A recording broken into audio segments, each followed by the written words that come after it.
All right, YouTube. Good morning.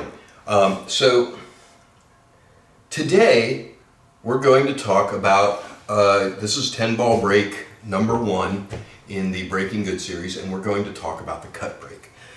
Now, I chose to talk about the cut break in the 10 ball breaks because even though it's a general purpose break, it can be used for 8 ball, it can be used for 9 ball, it can be used for 10 ball, it can be used for pretty much every game, simply because the mechanics of it are that the middle row of balls provides resistance to these 2 balls, holding them in place for a split second, and the 1 ball caroms naturally towards the side. Now, it's with no English, the 1 ball comes up this way, and it comes down here.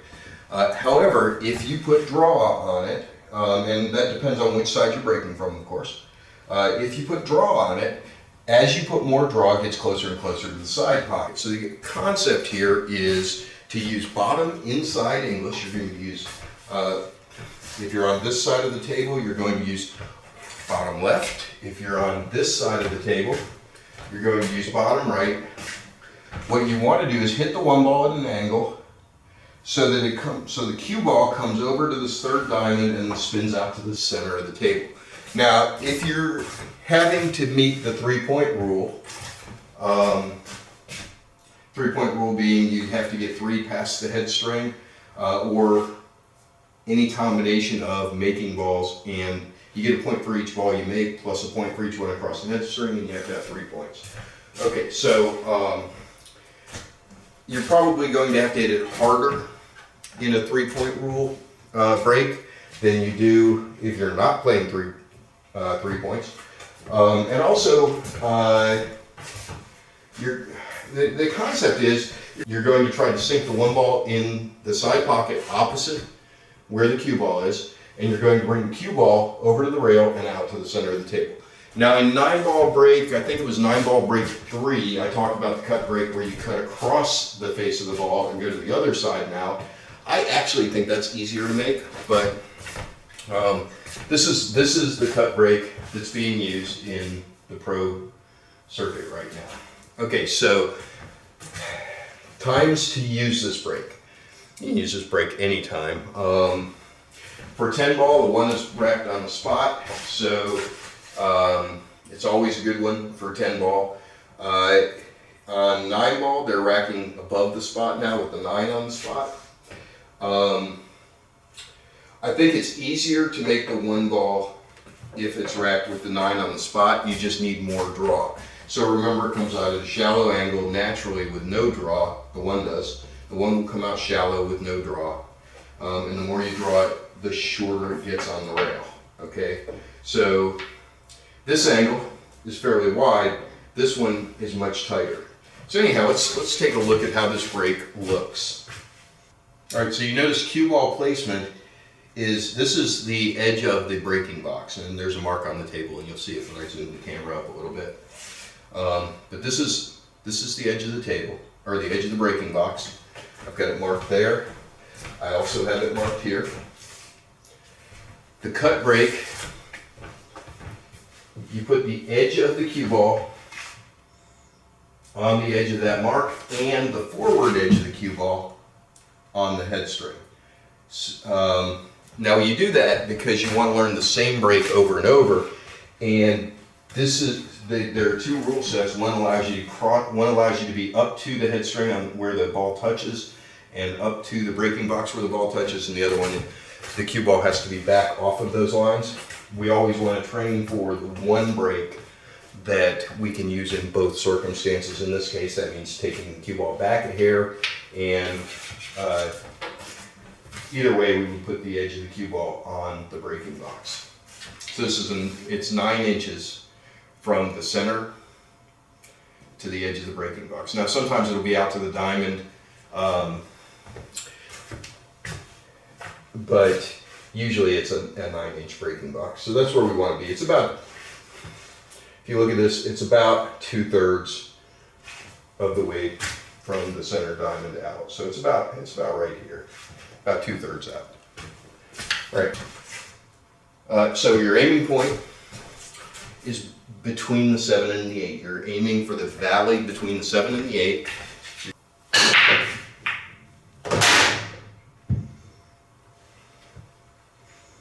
Okay, so there's the one on the side.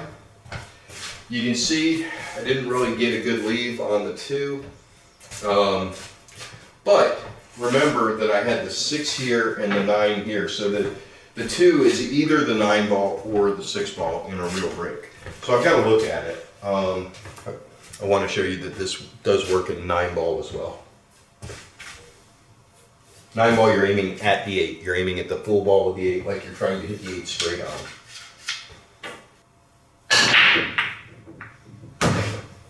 So there you go.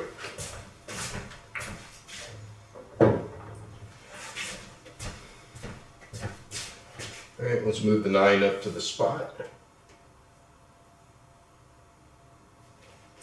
Show it from here.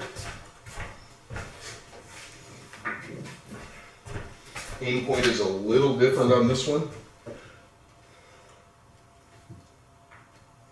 Or at least it is for me. Now again, you're just like with every other break, you're going to have to adjust to your stroke, your English, your speed, all of that. It's going to be a little different for everyone. So with the 9 on the spot, I'm aiming at the 9 ball. I'm aiming to hit the 9 ball or the 10 ball if you happen to have a 10 ball on the spot, which I don't think you'll see. But aiming at a full hit on the 9.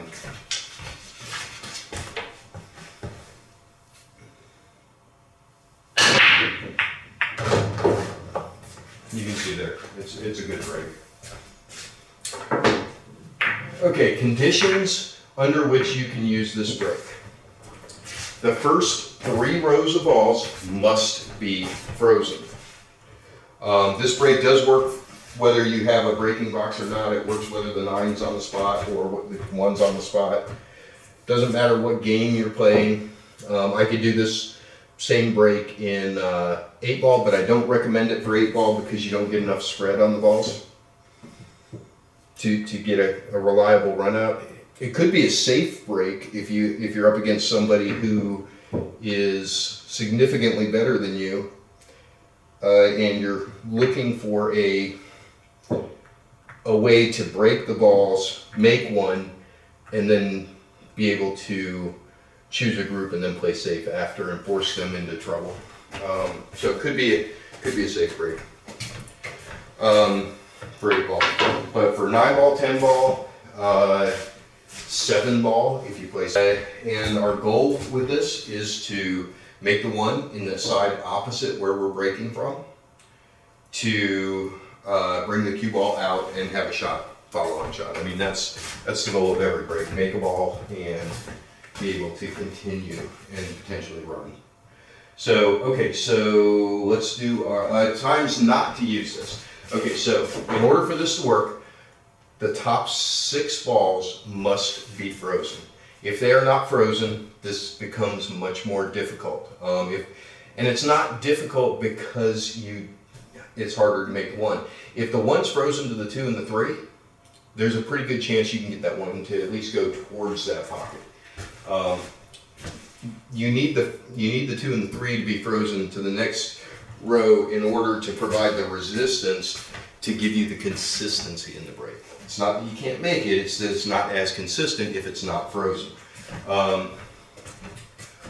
Also, if the third row is not frozen, then your spread is much smaller. So you really want the first 3 rows to be frozen. The 1, the 2, the 3, the 4, 10, and 5. You also want a straight rack. So this relies on the carom angle, or the tangent line, if you want to call it that, of the 1 coming off of the second row of balls. And if the rack is tilted, then that tangent line changes, which means that you're not going to be as able to get that consistency in the break. If it is shifted, let's say it's shifted a little bit this way, Okay, that means the 2 ball is higher up than the 3. You want to break from the left side so that you're taking advantage of that angle, because it's harder to get it to go further up the table than it is to let it come off the 2 in a natural line. All right, so let's do our 10 breaks and see where we are. And by the way, I'm not concerned with the 3-point rule right now. I don't like that rule. I prefer never to see that rule continue. It's unreal to me that they would put a rule in place where a guy could make 2 balls, hit them 1,000,000 miles an hour, and still have it be a foul. So, not a proponent of the 3-foul rule. Not going to worry about whether I make the 3-foul rule or not in this video. And by the way, this is probably a 35% break for most of the pros. Shane does it really consistently. He's probably 60% to break and have a shot, which certainly helps him out immensely.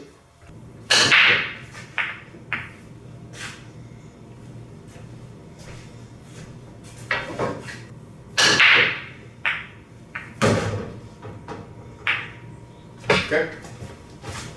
Great.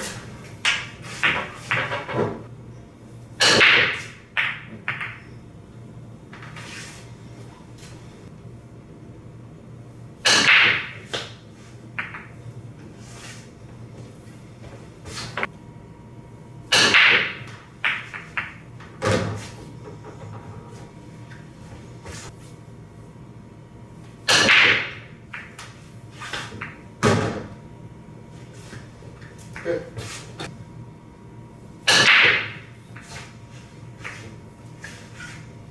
Not enough draw.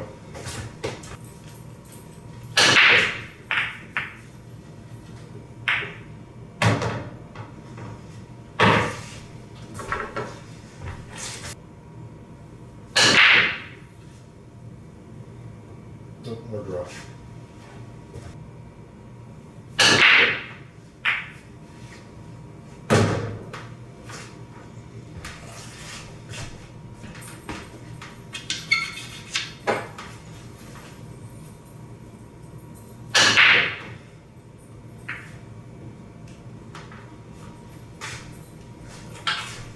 That's the cut break.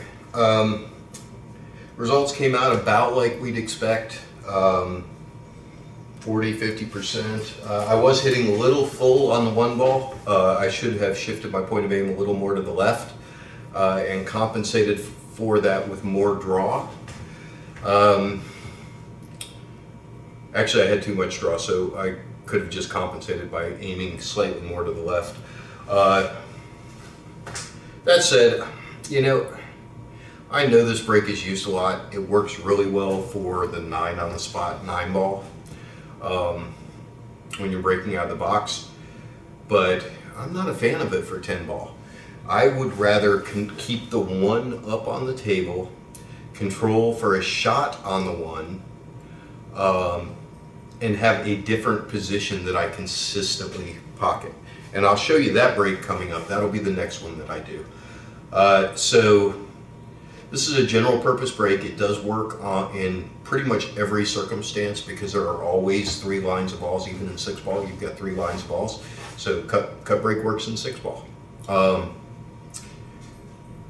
It cuts down on the requirement to learn other breaks because you can just pull this 1 break out and use it every time, which is why the pros do it, because it's consistent across all games and they can focus on 1 break and getting it right rather than worrying about moving around in different conditions, because their conditions are always perfect tournament conditions. So with that, I'm going to let you go. If you like what you saw, hit like, hit subscribe, ding the notification bell, and we'll be doing the second 10 ball break in the very near future. Thanks and have a great day.